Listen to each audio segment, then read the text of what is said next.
নমস্কাৰ। আজি মই স্থানাংক জ্যামিতিৰ 7.2 অনুশীলনীটোৰ বিভাজনৰ সূত্ৰ প্ৰয়োগ কৰি কেইটামান অংক কৰি দেখুৱাবলৈ লৈছো। আমি এতিয়া 6 নম্বৰটো লৈছো। 6 নম্বৰটোত আছে যদি 1,2 4,y x, 6 আৰু 3,5 বিন্দু কেইটা এইটো ক্ৰমতে এটা সমান্তৰিকৰ শীৰ্ষবিন্দু হয় তেন্তে x আৰু y উলিওৱা। আমাক কি দিয়া আছে এটা সমান্তৰিকৰ শীৰ্ষবিন্দু কেইটা আমি ধৰি ললো a1,2 b4,y c x,6 আৰু d 3,5 এইটো এটা সমান্তৰিক। আমি জানো সমান্তৰিকৰ কিছুমান ধৰ্ম আছে। এটা বিশেষ ধৰ্ম হৈছে কি সমান্তৰিকৰ কৰ্ণ দুডাল ছেদ বিন্দুত পৰস্পৰ সমদ্বিখণ্ডিত। গতিকে আমি এই সমান্তৰিকটো ABCD সমান্তৰিকটোৰ কৰ্ণ দুডাল অংকন কৰি লৈছো। এইডাল AC কৰ্ণ আৰু এইডাল BD কৰ্ণ। এয়া মই BD সংযোগ AC আৰু BD সংযোগ কৰিলো। এই দুইডাল কৰ্ণই পৰস্পৰ O বিন্দুত ছেদ কৰিছে। O বিন্দুত ছেদ কৰিছে। এতিয়া আমি কৈছো যে কৰ্ণ দুডাল ছেদ বিন্দুত পৰস্পৰ সমদ্বিখণ্ডিত হয়, অৰ্থাৎ O টো AC কৰ্ণৰ মধ্যবিন্দু আৰু এই O বিন্দুটো BD কৰ্ণৰ মধ্যবিন্দু হ'ব। গতিকে আমি মধ্যবিন্দুৰ সূত্ৰ ব্যৱহাৰ কৰি O বিন্দুৰ স্থানাংক নিৰ্ণয় কৰিম। প্ৰথমতে আমি লিখি লওঁ, ধৰা হ'ল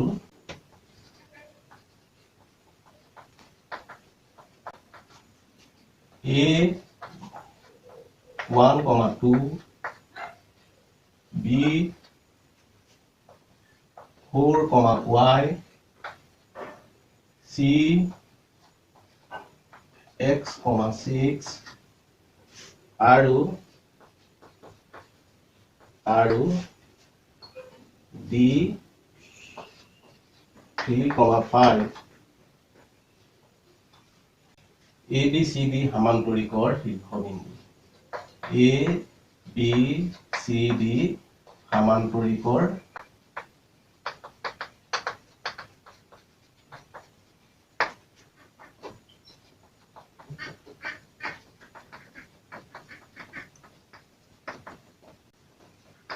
শীৰ্ষবিন্দু। ইয়াৰ AC আৰু BD কৰ্ণই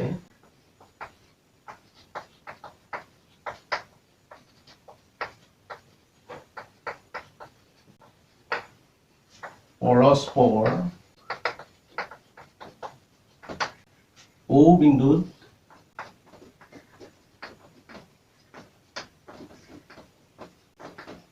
ছেদ কৰিছে। ABCD সমান্তৰিকৰ AC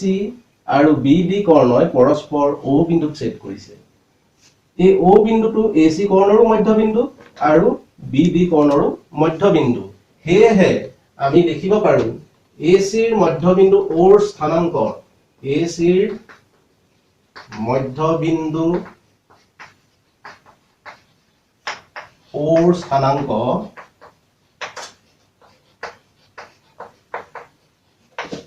সমান, যেহেতু বিন্দু একেটাই গতিকে স্থানাংকটো একেই হ'ব লাগিব। BDৰ মধ্যবিন্দু Oৰ স্থানাংক।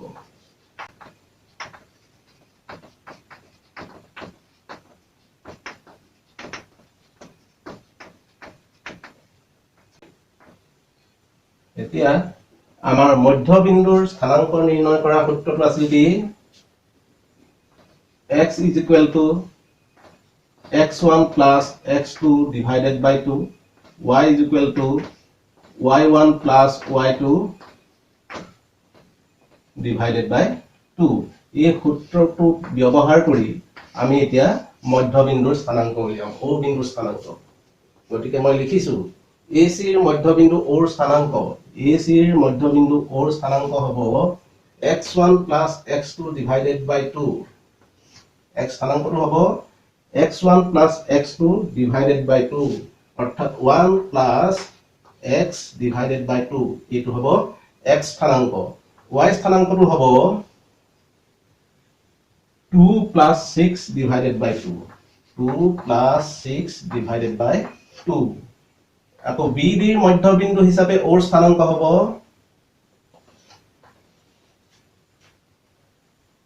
x1 plus x2 divided by 2 অর্থাৎ 4 plus 3 divided by 2 comma y স্থানাঙ্ক হবো y plus 5 divided by 2 y plus 5 divided by 2 এতিয়া এইটো x ৰ স্থানাঙ্ক ac ৰ মধ্যবিন্দু হিচাপে আৰু এইটো x ৰ স্থানাঙ্ক b ৰ মধ্যবিন্দু হিচাপে দুইটাৰ স্থানাঙ্কৰ মানটো একে হ'ব লাগিব দুইটাৰ স্থানাঙ্ক যেহেতু একে হ'ব লাগিব গতিকে আমি লিখিম এতিয়া 1 plus x by 2 is equal to কি হ'ব লাগিব 4 plus 3 by 2 4 plus 3 by 2 উভয় পক্ষৰ লগত যদি 2 পূৰণ কৰি দিওঁ তেতিয়া 2 এ 2 এ কটাকটি যাব তেতিয়া ইয়াত কি থাকিব 1 plus x is equal to 4 plus 3 is equal to 7 x to এফালে ৰাখি দিলো 1 to এফালে লৈ গলো 7 minus 1 therefore x is equal to পালো আমি 6 x ৰ মানটো ওলাই গল ঠিক হেইদৰে y স্থানাঙ্ক আমি ac মধ্যবিন্দু হিচাপে পাইছিলো এটো আৰু b ৰ মধ্যবিন্দু হিচাপে পাইছিলো এটো দুইটাই একে হ'ব লাগিব গতিকে আমি এটো সমাধান কৰিম আৰু 2 plus 6 divided by 2 is equal to y plus 5 divided by 2 একে ধৰণে উভয় পক্ষত যদি 2 পূৰণ কৰি দিও তেতিয়া থাকিব এটো 2 6 8 সমান y plus 5 এতিয়া y is equal to 5 minus 8 গতিকে y is equal to minus 3 minus minus cancel out হল গতিকে y is equal to পালো 3 এতিয়া উত্তৰ হল আমাৰ x is equal to 6 y is equal to 3 এই দুটা হৈছে আমাৰ উত্তৰ তোমালোকে ধুনীয়াকৈ এইটো পাতি লোৱা তাৰ পিছত আমি বেলেগ এটা প্ৰশ্ন পাম এইবাৰ মই 7.2 অনুশীলনীৰ 8 নম্বৰ প্ৰশ্ন লৈছো 8 নম্বৰ প্ৰশ্নটোত আছে যদি a আৰু b ৰ স্থানাঙ্ক ক্ৰমে -2, -2 আৰু 2, -4 তেন্তে p বিন্দুৰ স্থানাঙ্ক নিৰ্ণয় কৰা যাতে ab is equal to 3/7 ab আৰু p বিন্দুটো ab ৰেখাখণ্ডৰ ওপৰত থাকে এতিয়া আমাক a আৰু b ৰ স্থানাঙ্ক দিয়া আছে আমি p ৰ স্থানাঙ্ক নিৰ্ণয় কৰিব লাগে p ৰ স্থানাঙ্ক নিৰ্ণয় কৰিবৰ বাবে আমাক কি লাগিব কি অনুপাতত বিভক্ত হৈছে ap আৰু pb কি অনুপাতত বিভক্ত হৈছে সেই কথাটো আমি জানিব লাগিব ইয়াত যদি মই চিত্ৰটো আঁকি চাওঁ তেতিয়া এনেকুৱা ধৰণৰ হ'ব এটো যদি a হয় এটো b হয় p বিন্দুৱে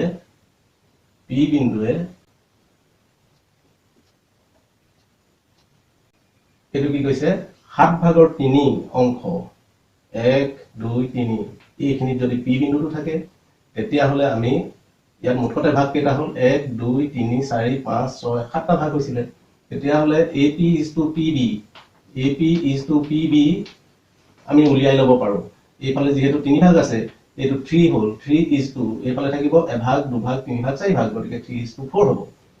আমি এটা চিত্ৰটো আঁকি লৈও অনুপাতটো নিৰ্ণয় কৰিব পাৰো নাইবা আমাক যেটো সম্পৰ্ক দিয়া আছে এই সম্পৰ্কটোৰ পৰা উলিয়াই লব পাৰো এতিয়া মই সম্পৰ্কটোৰ পৰা উলিয়াম চাবা মই প্ৰথমতে চিত্ৰটো মোহাই লৈছো আমি এটা লিখি লওঁ দিয়া আছে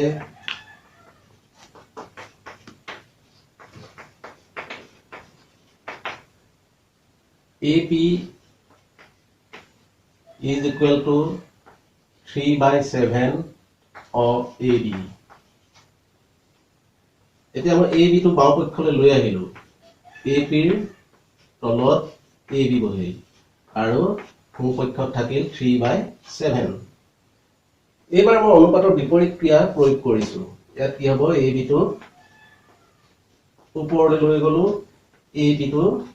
তললৈ আহিল ঠিক সেইদৰে সোঁপক্ষটো 7টো ওপৰলৈ গ'ল 3টো তললৈ আহিল এবাৰ মই দুই পক্ষৰ পৰা এক বিয়োগ কৰি দিম AB divided by AP minus 1 আৰু এইফালেও 7/3 minus 1 যদি মই ইয়াত লসাগু লওঁ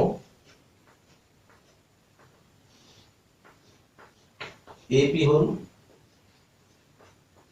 AB minus AP ঠিক সেইদৰে এইফালে লসাগু হল 3 ইয়াত লসাগু হল 3 ওপৰত থাকিব 7 minus 3 এতিয়া আগৰ চিত্ৰটো আকৌ এবাৰ চাওঁ আমি এইডাল AB ৰেখাখণ্ড P বিন্দু আছিল এইখিনিত ধৰি ললো এতিয়া AB ৰ পৰা যদি মই AB মাইনাস কৰো তেতিয়া কি থাকিব ইফালে PB থাকি যাব গতিকে মই ইফালে কি লম এটো কি হ'ব PB divided by AP is equal to 7 minus 3 is equal to 4/3 মই এইখিনিলৈ লৈ আহিছো এবাৰ মই বিপৰীত ক্ৰিয়া কৰি দিলো AP ওপৰলৈ লৈ গলো আৰু PB টো তললৈ আহিল ঠিক তেনে ধৰণে 3 টো ইয়াত কি হ'ব ওপৰলৈ যাব আৰু 4 টো তললৈ আহিব এতেকে আমি কি পালো AP is to PB সমান 3:4 আমাৰ স্থানাংক কিটা আছিল কি A ৰ স্থানাংক আছিল -2, -2 আৰু B ৰ স্থানাংক আছিল 2, -4 এইটো AP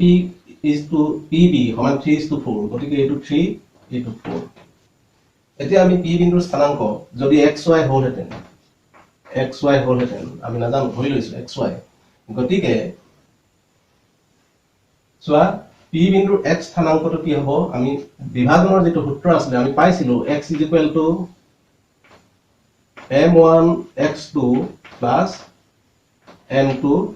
x1 divided by m1 plus m2 এটো সাগে খুব ধুনিয়াকে মনত আছে তোমালোকৰ y আছিল m1 y2 plus m2 y1 divided by m1 plus m2 এইটো হৈছিল বিভাজনৰ সূত্ৰ এতিয়া বিভাজনৰ সূত্ৰ প্ৰয়োগ কৰি মই x আৰু y স্থানাংক উলিয়াম এটাকে x is equal to আমাৰ সূত্ৰটো আছিল এইটো m1 x2 টো ইয়াত 2 আছে গতিকে m1 ত আছে 3 কোনে কোনে মই লিখি দিছো 3 into 2 plus m2 x1 ইয়াত 4 x1 minus 2 4 into minus 2 divided by m1 plus m2 গতিকে 3 plus 4 সমান এটো পালো আমি পূৰণ কৰি 6 আৰু এটো plus A minus 4 to the 8 আৰু divided by 7 এটো কিমান পালো গৈ 6 minus 8 এটাকে বেলেগ চিহ্ন গতিকে বিয়োগ কৰি মাথৰ পৰা বিয়োগ কৰিছো -2/7 এটো হৈছে x স্থানাংক এতিয়া আমি y স্থানাংকটো হেইদৰে উলিয়াম y is equal to এইখিনতে মই কৰিছো y is equal to m1 y2 m1 3 y2 হৈছে -4 3 into -4 plus m2 y1 4 into -2 divided by m1 plus m2 গতিকে 3 plus 4 plus a minus plus a minus 4 দুগুণ 8 এটো পামগে -20/7 এটো y স্থানাংক এতেকে p বিন্দুৰ স্থানাংক হ'ব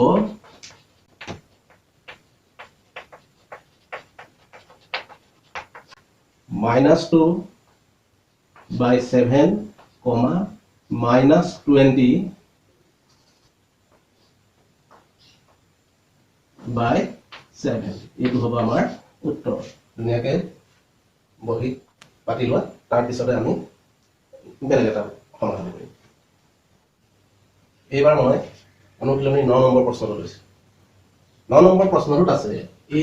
- 2,2 আৰু b 2,8 বিন্দু সংযোগী ৰেখাখণ্ডক চাৰিটা সমান ভাগত ভাগ কৰা বিন্দু কেইটাৰ স্থানাংক উলিওৱা আমি যদি চাও a b সংযোগ কৰা ৰেখাখণ্ডডাল ধৰি ললো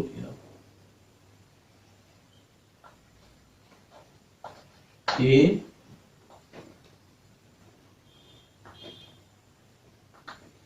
b a বিন্দুৰ স্থানাংক হৈছে -2,2 আৰু b বিন্দুৰ স্থানাংক হৈছে 2,8 চাৰিটা সমান ভাগত ভাগ কৰা বিন্দু কেইটা মই ধৰি লৈছো p q আৰু r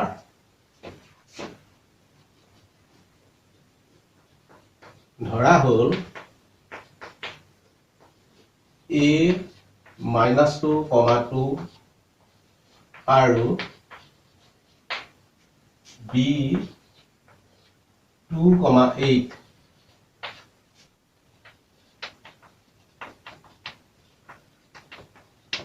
বিন্দু সংযোগী ৰেখাখণ্ডক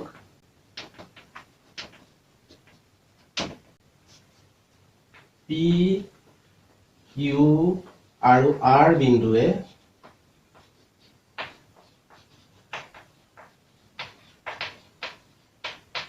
চাৰিটা সমান ভাগত ভাগ কৰিছে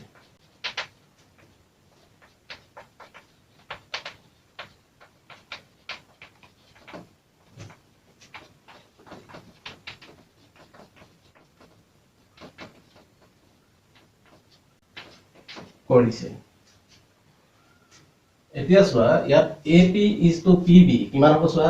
এটো যদি এইফালে এভাগ থাকে এইফালে আৰু কেভাগ থাকিব এভাগ দুভাগ তিনি ভাগ থাকিব গতিকে আমি লিখিব পাৰো এটাকে AP is to PB সমান কি হ'ব 1 is to 3 অৱশ্যে এই গোটেই কেইটা বিন্দুৰ স্থানাংক আমি মধ্যবিন্দুৰ সূত্ৰ প্ৰয়োগ কৰি উলিয়াব পাৰিম কেনেকৈ জানানে চোৱা q হৈছে ab ৰ মধ্যবিন্দু গতিকে q ৰ স্থানাংকটো প্ৰথমতে উলিয়াই ল'ব পাৰিম তাৰ পিছত এই p হৈছে aq ৰ মধ্যবিন্দু গতিকে মধ্যবিন্দুৰ সূত্ৰ ব্যৱহাৰ কৰি p বিন্দুৰ স্থানাংক উলিয়াব পাৰিলো আৰু ঠিক সেইদৰে qb ৰ মধ্যবিন্দু হৈছে r গতিকে ইয়াতো আমি কি কৰিব পাৰিম মধ্যবিন্দুৰ সূত্ৰ ব্যৱহাৰ কৰিব পাৰিম এতিয়া আমি বিভাজনৰ যেটো অনুপাত আমি উলিয়াই লৈছো এইটো প্ৰয়োগ কৰি উলিয়াম তাৰ পিছত যদি আমি চাও aq is to qb is equal to যেহেতু q2 মধ্যবিন্দু ab ৰ মধ্যবিন্দু গতিকে এটো হ'ব সমানে ভাগ হৈছে গতিকে এটো 1:1 এইফালে দুভাগ আছে ইফালে দুভাগ আছে আৰু সেইদৰে ar is to rb ar is to rb সমান কিমান হ'ব যদি ar টো চাও ar এইফালে কেইটা খণ্ড আছে 1 2 3 আৰু rb কিমান আছে এটা খণ্ড গতিকে এটো হ'ব 3:1 p বিন্দুৰ স্থানাংক হ'ল p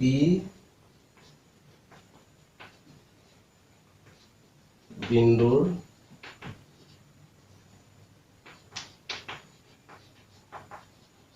স্থানাংক হ'ব এইখিনি লিখিছো আমি সূত্ৰটো জানো m1 x2 plus m2 y1 divided by m1 plus m2 গতিকে ইয়াত আমি m1 দেখিলো 1 into x2 হৈছে 2 plus m2 x1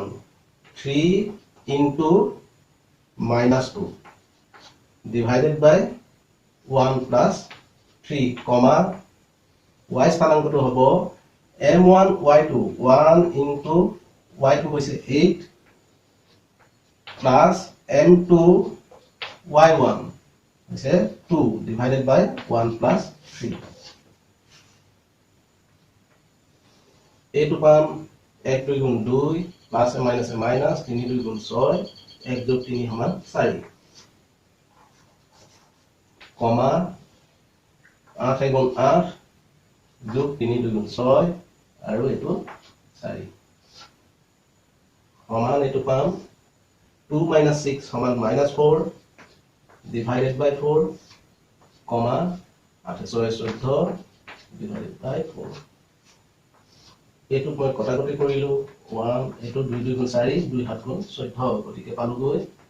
-1 comma 7 by 2 এটো হৈছে p বিন্দুৰ স্থানাংক এইবাৰ উলিয়াও মই q বিন্দুৰ স্থানাংক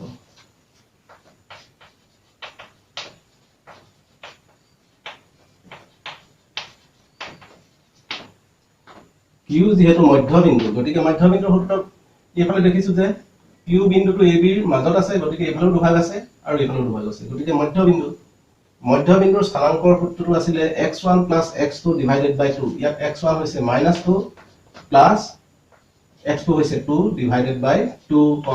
y1 + y2 divided by 2 2 plus y2 হৈছে 8 divided by 2 সমান এটো পাম 0 by 2 10 by 2 এটো পালো গৈ 0,5 এতিয়া মই r বিন্দুৰ স্থানাংক উলিয়াবৰ কাৰণে q আৰু b মধ্যবিন্দু হিচাপে r ৰ স্থানাংক উলিয়াব পাৰো নাইবা আমি এই অনুপাতটোৰ প্ৰয়োগ কৰিও r ৰ স্থানাংক উলিয়াব পাৰো এতিয়া মই r ৰ স্থানাংক উলিয়াইছো r বিন্দুৰ স্থানাংক